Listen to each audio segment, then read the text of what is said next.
తిరుమల శ్రీవారిని పలువురు ప్రముఖులు దర్శించుకొని మొక్కులు చెల్లించుకున్నారు.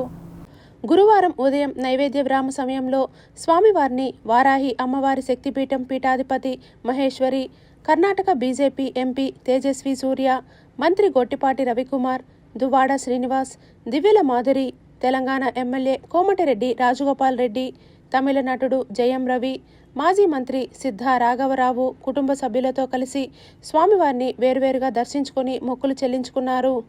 అలాగే ఉదయం తోమాల సేవలో మధ్యప్రదేశ్ డిప్యూటీ సీఎం రాజేంద్ర శుక్లా, సినీ నటుడు వివేక్ ఒబెరాయ్, సినీ నటి సమితా శెట్టి స్వామివారిని కుటుంబ సభ్యులతో కలిసి దర్శించుకొని మొక్కులు చెల్లించుకున్నారు.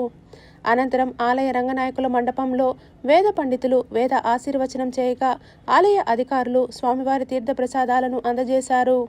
నమో వెంకటేశాయ. అఖిలాండకోటి బ్రహ్మాండ నాయకుడు, ఆశీర్వజన రక్షకుడు, ఆపదముక్కుల వాడైనటువంటి శ్రీ వెంకటేశ్వరుని దర్శనం చేసుకోవడం జరిగింది. కలియుగ ప్రత్యక్ష దైవమైనటువంటి స్వామి ఏది కోరితే అది ఇస్తారు. వ్యక్తిగత కోరికలు తీర్చడంతో పాటుగా లోక కళ్యాణం, లోకంలో ఉన్నటువంటి ఇబ్బందులన్నీ కూడా తొలగించడం కోసం స్వామి కలియుగ వైకుంఠంగా ఉన్నటువంటి తిరుమల మీద అవతరించారు. అటువంటి స్వామిని ఈరోజు దర్శనం చేసుకొని లోకంలో సుఖశాంతులు, ముఖ్యంగా మన భారతదేశంలో ఉన్నటువంటి ప్రతి ఒక్కరికి కూడాను అన్ని రకములైనటువంటి సుఖ సౌభాగ్యాలు కలగాలి అని ప్రార్థించాను.